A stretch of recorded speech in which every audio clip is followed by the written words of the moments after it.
So tonight we're talking about following the example of Jesus in suffering, and this is the last of the series, the last week of the series. And while I am the tail of this series, I'm certainly not the anchor. But,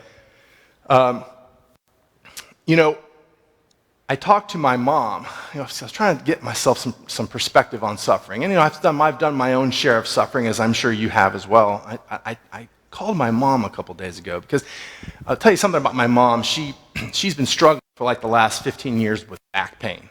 She's had a number of surgeries and such. And I gained a new appreciation for my mom over the years, over these last 15 years because, for example, at one point in time, she had to wear one of these, halos. She had surgery on her neck that required that she had to wear this halo for like months. And she was so bold in the way that she would just be okay to go anywhere. Go out to dinner? Sure, no problem. It's like she didn't mind wearing that. She didn't feel any embarrassment about it. She just wanted to get out there and go. And I appreciate my mom, and I love her for that. But anyway, so I'm talking to my mom, and I asked her, I said, well, I know that she's been in pain quite a number of years. And I said, well, tell me, what do you have to say about that? And she said, Kyle, it steals my joy. And those were the words that she used. She said, when I'm hurting, it steals my joy. And that really hurt me in the heart. I was like, that's my mom. It's like, nobody steals my mom's joy. And that broke my heart a little bit. But I said, well, Mom, what do you have to say about that? What have you learned throughout all of this? And she said, this is what my mom said 2 days ago. She said, well, I know that the scripture says that there will be a time when I don't have to hurt anymore. There's not going to be any more pain or tears. So I went and found that Revelations 21:4 and wrote that there for you. But that's what my mom said 2 days ago. And so that's my jumping off point. I've been thinking about this for like 3 months. So I'm going to kind of bring you through my journey of what I've been thinking about with regards to suffering and what Jesus had to say about it and Jesus had to do about it. I could probably go around the room and talk to each one, every one of you, and you could give me your own personal take on suffering, what you've been through, or maybe a family member of yours specifically has gone through. In fact, if I did that, we could probably start one-upping each other until we found who's got the worst experience ever. And I don't think there's any point quantifying suffering or quantifying pain, but it reminded me of when I was a kid. I remember someone telling me one time that hell's like a bottomless pit. You remember ever hearing that? Like, you mean if I fall in, it'll just keep falling forever? As a kid, that was a mind job. I remember thinking about that. You mean I just fall forever? But I think it's actually, if that's what hell is, I actually think it's technically right. It's technically true, because if you can think of the worst suffering that you could possibly conjure up in your head, I'll bet there's some fool out there that can make it worse. So I think it might actually be a bottomless pit. I think that might actually be right. And so as I do a lot of times when I have these talks is I think, what are the most difficult questions that I can ask? Not that I'm going to be able to answer them, but I probably can come up with some tough questions. And I say, well, what does Jesus' suffering teach us about redemption? In particular, why was it necessary for him to suffer that much and in that way? So that was one of my questions. Then I asked myself, what about me and you guys? Like, is your suffering, do you have to suffer like that? Is your suffering necessary for your own redemption? Is it necessary? I thought, how does a suffering Christian act? And are we supposed to act differently than others? And I said, man, why do we have to even talk about this? Can we just talk about something that's more fun? Why do we have to talk about such pessimistic things like suffering? And it's important for you guys to think about these things. And I decided that I think that it is, and I'm going to try to prove that to you guys. Also, this question kept coming up as I was thinking and reading, and such as, how do I, Kyle, not become bitter and resentful when it's my time to suffer? Like, what am I going to do when that time comes? And I've been through some stuff, but as you all have, and if you haven't had any suffering yet, or maybe you're young and you've lived a charmed life, it's like, well, if you hadn't had any suffering yet, well, just wait longer, right? So how do I not become bitter and resentful? Peter says, we're going to suffer, right? It says, Peter says, therefore, since Christ suffered in his body, arm yourself also with the same attitude, because whoever suffers in the body is done with sin. And then another one, and the God of all grace, who called you to his eternal glory in Christ, after you have suffered a little while, will call himself will himself restore you and make you strong, firm, and steadfast. So we know we're going to be expected to do this. Even Jesus himself says, very truly I tell you, you will weep and mourn while the world rejoices. You will grieve, but your grief will turn to joy. Now, all of you probably know who this is, and I'm not really talking about Sylvester Stallone as I'm talking about Rocky. I really like these movies. I mean, I don't know how many there are now. There's like 7 or 8 of them? There's a bunch of them. And, I've seen them all, and I like them, and I kind of wondered to myself, why do I like those movies? I mean, I don't really know much about boxing at all. I do like the movies, and I was sitting there thinking about it, and I was like, I know why I like these movies so much. It's because in every single movie, Rocky's just suffering like crazy. I mean, in the first one, he's kind of just a down-and-out kind of loser, and then his pregnant wife goes into a coma, and his trainer dies, and then his best friend dies. I think Adrian dies, and then he gets cancer. It's a whole list of pretty horrible things that happen to him, but somehow or another, he seems to always kind of forge along with some sense of dignity. And I like that about that. And in fact, I put a quote up in here. I don't really have much Philadelphia accent, but he says, you, me, or nobody's going to hit as hard as life. But it ain't about how hard you hit. It's about how hard you can get hit and keep moving forward. And how much you can take and keep moving forward. That's how winning is done. Anyway, I like that quote, and I like those movies. And also, if you're paying attention to the movies, you find out he's a religious guy. I mean, you'll see him praying from time to time, and it's like, well, here's a situation where a guy has decided to ally himself with God. And despite the bad things that happens to him, he's able to move forward with a certain sense of dignity and grace. And so I like that about the Rocky movies. Next time you watch one, you might think about that. So I put this picture up here. I don't know if there's any electricians in the house. That doesn't look so smart. I like that picture. But my point of showing that picture is that sometimes we suffer because of stupid things that we do. And it's biblical, right? Psalm says, my wounds fester because of my foolishness. But there's also times where we might suffer because of no fault of our own. In 2001, 2,977 men and women died for having been nothing but in the wrong place at the wrong time. And not only that, but touched by evil. And so it says in Job, it says, God's talking about Job here. He says, there's no one on earth like him. He's faultless, right? But he suffers like crazy. Sometimes it's you suffer because of things of your own fault. Sometimes you suffer due to no fault of your own. And it's random, and it's ugly, but it happens. So we are going to talk a little bit about Job. I mean, how can you talk about suffering and not talk about Job?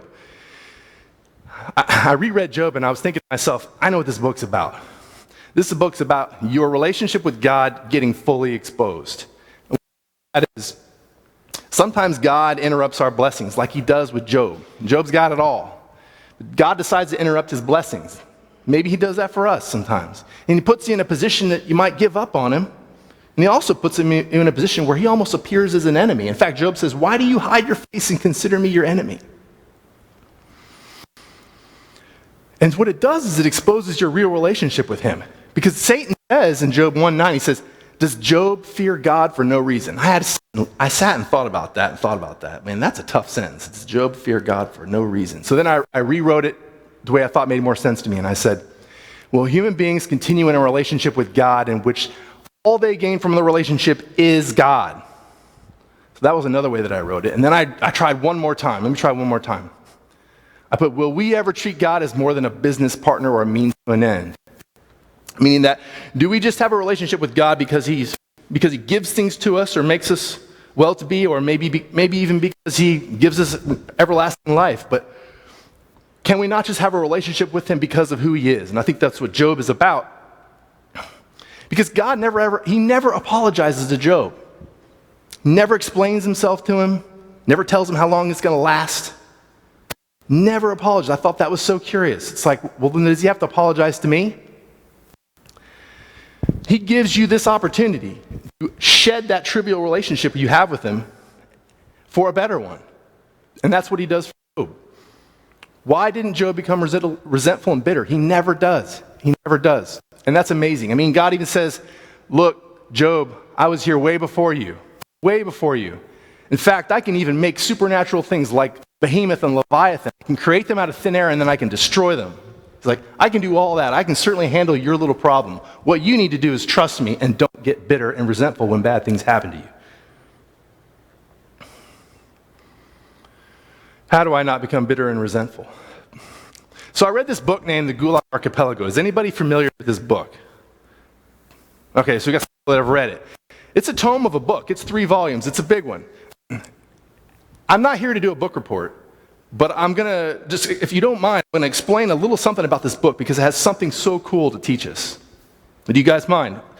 In 1918, Alexander Solzhenitsyn was born in Russia, and he was just a poster child, young Russian male, Soviet to his core, communist to his core, loved it, all into the ideology of that. And then he went to the military, became an artillery captain, and a good one.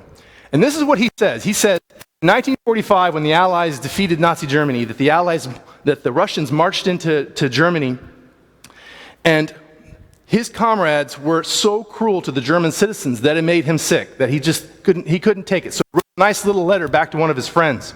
And in this letter, he described what he saw, and he also maybe just very slightly criticized Stalin. Oops. Kind of like a Facebook post you wish you could take back.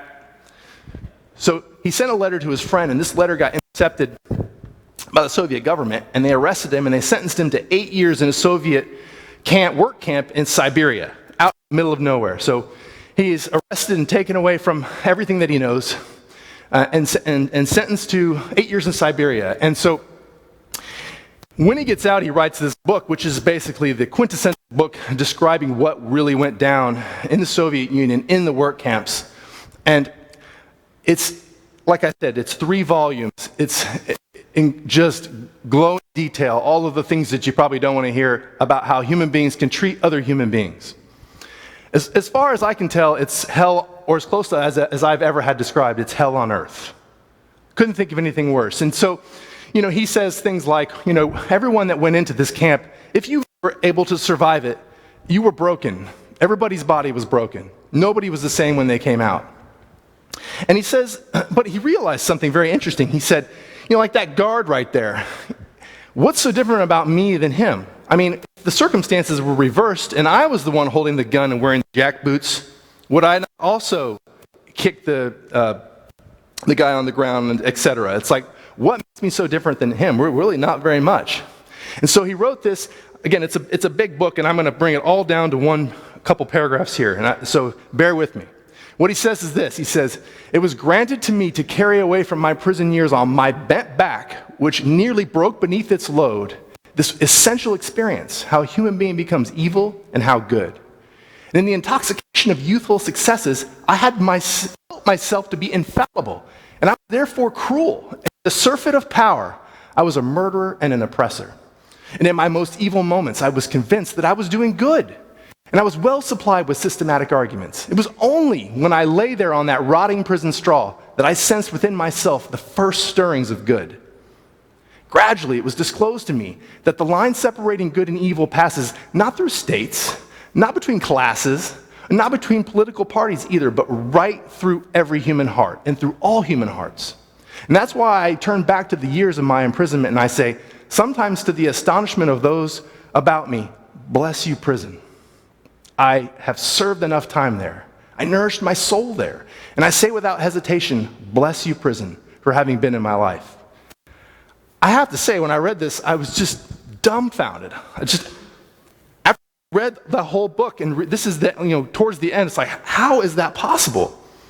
Because this happened to a lot of Russians. They were just taken away for essentially no reason from their family, never to see them again, everything they had taken away from them, to suffer absolutely dreadfully in a meaningless prison.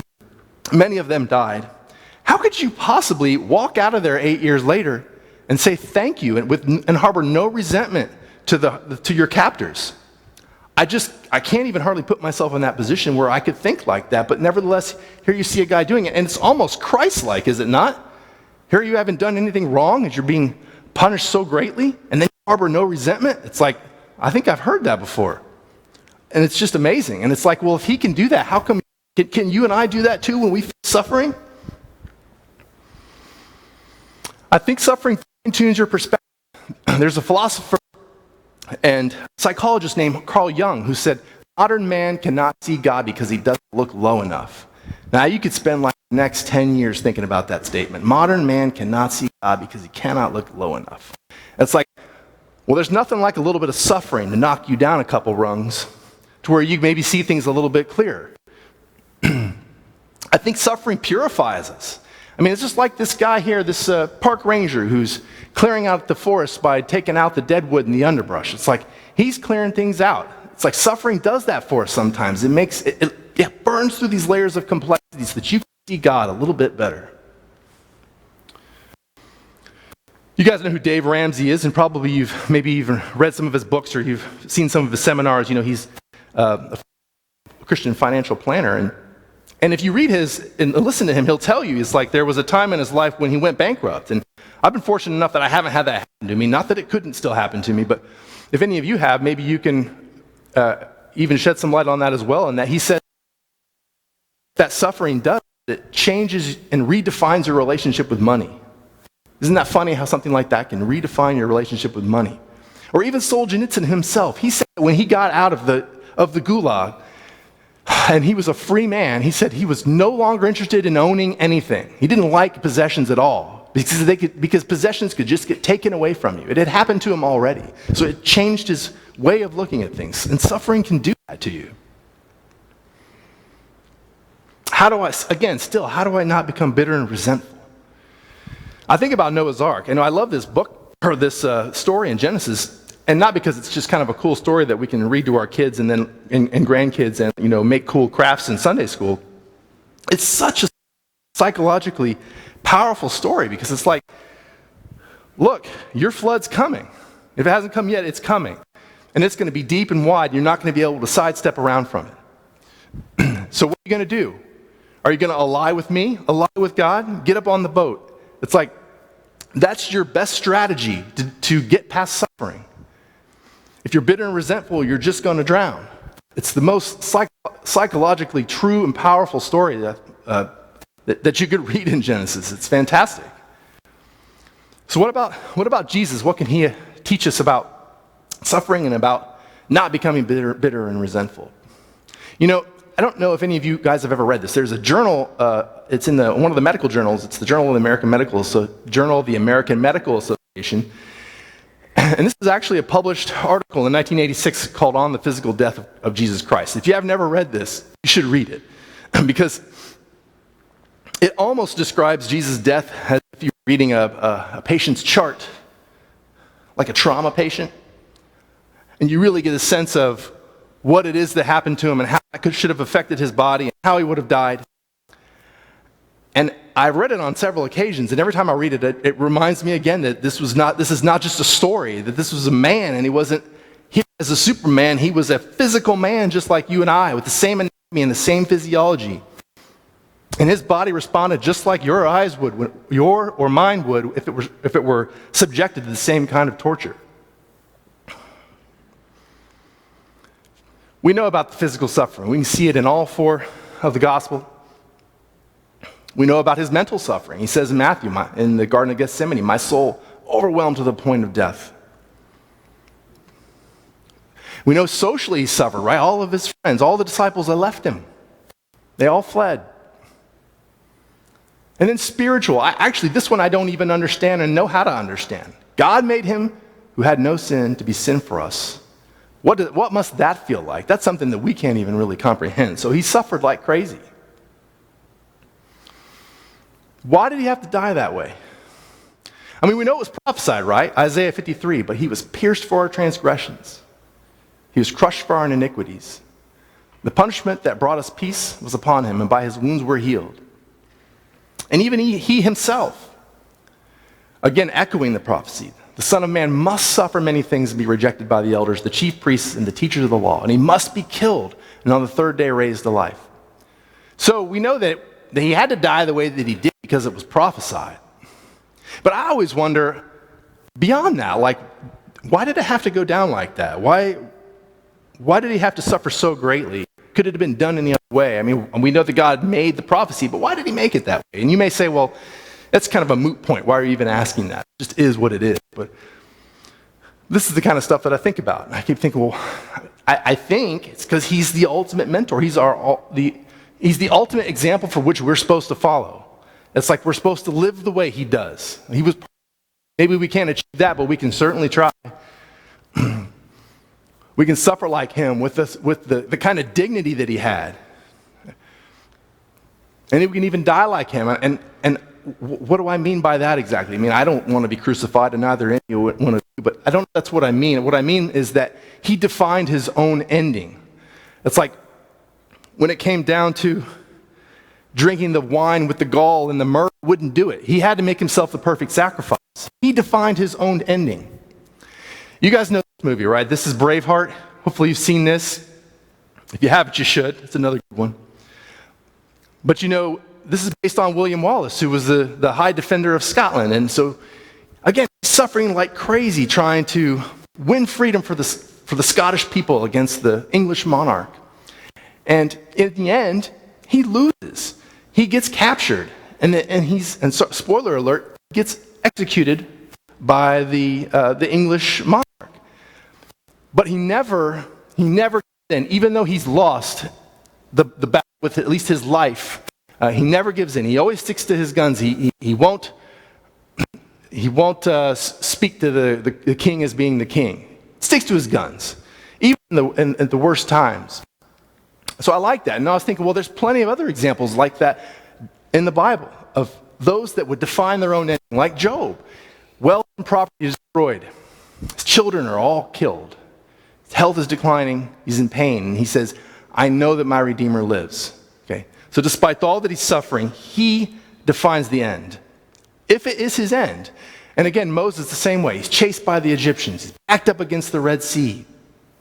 His own people are angry with him. He stretches out his staff and says, the Lord will fight for you. You need only to be still. Meshach, Abednego, another one. They're facing the furnace. What do they say? Our God, if he so chooses, is able to save us. O king, but even if he doesn't, we'll never bow down to you. They define their own ending. Paul, lying in prison, facing certain death. I eagerly expect and I hope that I will in no way be ashamed, but will have sufficient courage so that now, as always, Christ will be exalted in my body, whether by life or by death. For me, to live is Christ, and to die is gain. So another example, no matter what happens, I get to declare and define my ending. Plenty of examples in the Bible, and Jesus does exactly the same. He's the ultimate example of that. I've been thinking about this idea of whether it's important to have kind of grappled with these ideas of suffering, like before they happen, or do you just let them happen and deal with them when they come? Like, is that actually helpful to have thought about these things at a time? And I actually think that it's helpful. And Solomon talks about this. I read Ecclesiastes and I looked at the end. It's like, what does he say at the very end? And he says this, he says, remember him, God, before the silver cord is severed. Remember him before the golden bowl is broken. And remember him before the pitcher is shattered at the spring. See, when you've got it all, think about him while you still have those things, when your impending suffering is coming. Think about those things ahead of time, and the Spirit returns to God who gave it. You should. I think it's important that you think about these things ahead of time. Because, like I said, like Noah's Ark, your flood is coming. And when it comes, your best strategy is to ally yourself with God.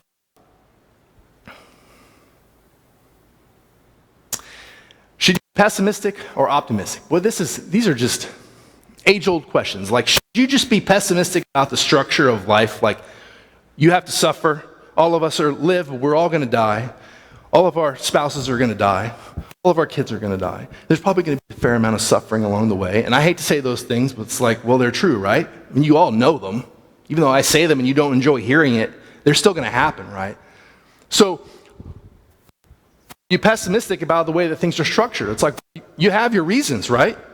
Because suffering's tough. You have every reason in the world to be pessimistic about it. But I think that nested within that pessimism is an incredible amount of optimism. It's like within this pit of pessimism, there's this flower that grows up through that's optimism. And what is that? And why? Well, I thought to myself, well, first of all, God made you incredibly resilient. And you know this to be true. You can think about your past. You what you've been through. You never thought you'd make it through that. But you did it anyway. He made you incredibly resilient. You're so much stronger than you ever thought you were, that was possible. We know suffering's inevitable, but we also know that it can sharpen you. We talked about that tonight. It can make you stronger than you are now. And that God's already told you to expect it. He told you the flood's coming. So, incredible amount of optimism that's necessary in the pessimism, but in the end, you win. You have this relationship with God. In the end, he's already told you, just like he told Job, I can take care of Behemoth and Leviathan. I can take care of your problem. In the end, you win. So I'm going to finish up here just by saying, are you fixated upon things like wealth, status, needs, and rights? Because if that's what's driving you on a day-to-day basis, when your suffering comes, you are going to struggle. When you have those things taken away from you, you are going to struggle, and struggle mightily. But if you're fixated upon empathy, service, relationship with your Creator, those are things that cannot be taken away from you. Another way of putting that is, are you suffering because of something, or are you suffering for something? And finally, I'll just leave you with this. Jesus says, now is your time of grief, but I will see you again, and you will rejoice, and no one will take away your joy. I had already made this slide before I talked to my mom about losing her joy. I thought, how fitting is that? That he says, no one's going to take away your joy. Not my mom or not no one. I'm just going to end with a prayer. That's all I have to say tonight. I appreciate your time.